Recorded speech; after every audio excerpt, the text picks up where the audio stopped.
The former BBC newsreader Huw Edwards has received a 6-month suspended jail sentence with a requirement to complete a sex offender programme.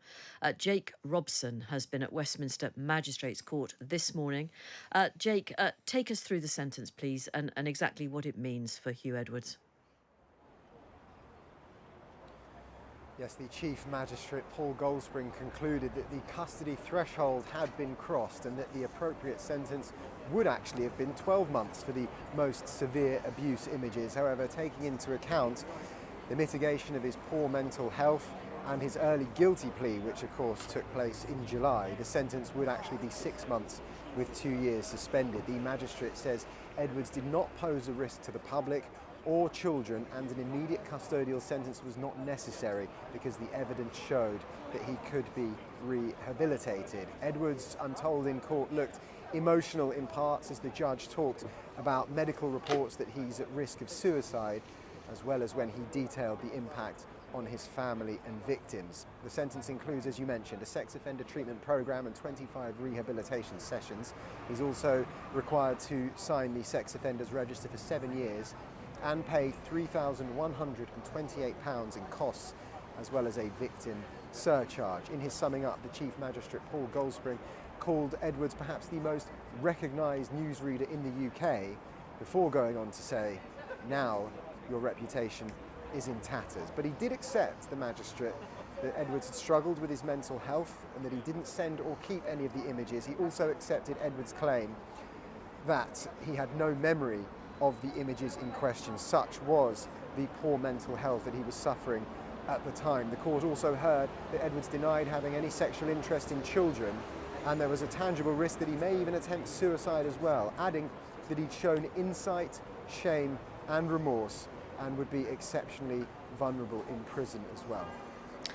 Well, severe mental health is extremely serious, and nobody, I think, listening would dismiss that, Jake. But nevertheless, I think I've got to say that there will be many people listening who think this sentence, in the circumstances, considering this man's role at the very heart of our national life, is rather light.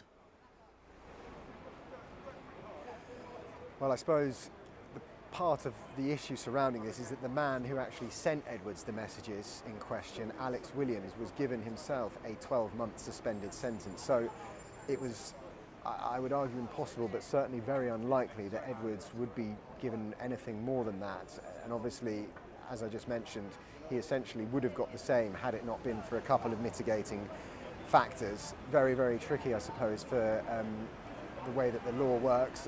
Sometimes obviously magistrates and judges can only go with the hands that they are dealt. I mean, it's kind of one of those tricky situations really, isn't it? I can imagine there's a lot of outcry. In fact, earlier on outside the Westminster Magistrates Court here as well, we've had protesters left, right and centre, angry at some of our BBC colleagues that have stood either side of me, shouting at them for, of course, things that they themselves here can't really have anything or have any control over. It's obviously the wider corporation has its own issue to deal with. Of course, Edwards was last on air last July, wasn't he? Following all of the allegations at the time and what's come out when all of that was kicking off. He hasn't been on air since. He actually resigned. He kept his job essentially until April this year. He was paid between £475,000 and £480,000 for the previous year, from April 2023 to April 2024. Of course, it's been suggested, hasn't it, quite widely, that the Beeb are going to try and see if they can claw back some of that, especially with the guilty plea that was put in July. You would have to say, though, wouldn't you, it is quite frankly a stunning fall from grace for somebody that was one time a national treasure. So what has been the official BBC reaction today, Jake? Yes, the BBC have come out and said that they're extremely shocked basically about it, and that their hearts go out to all of the people involved. I mean, there's not really an awful lot at this point they can do. No doubt there will be investigations. There is an investigation that has been ongoing that they haven't actually, either hasn't concluded or they haven't released the findings of as yet. So that's certainly something that we will hear a bit more of as and when the time comes. But yes, as I mentioned, the corporation, I can actually bring you a slice of the statement that they put out. We are appalled by his crimes.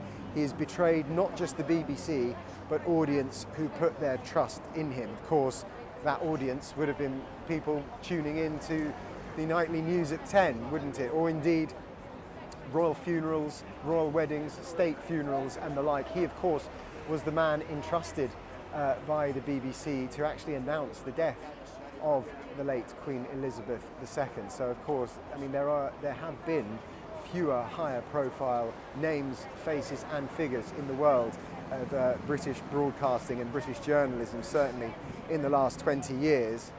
But as the judge put it, as the magistrate put it, that reputation is now in tatters. Yeah, absolutely. Thank you very much. That's our reporter Jake Robson at Westminster Magistrates Court, where Huw Edwards received that 6-month suspended jail term around lunchtime today.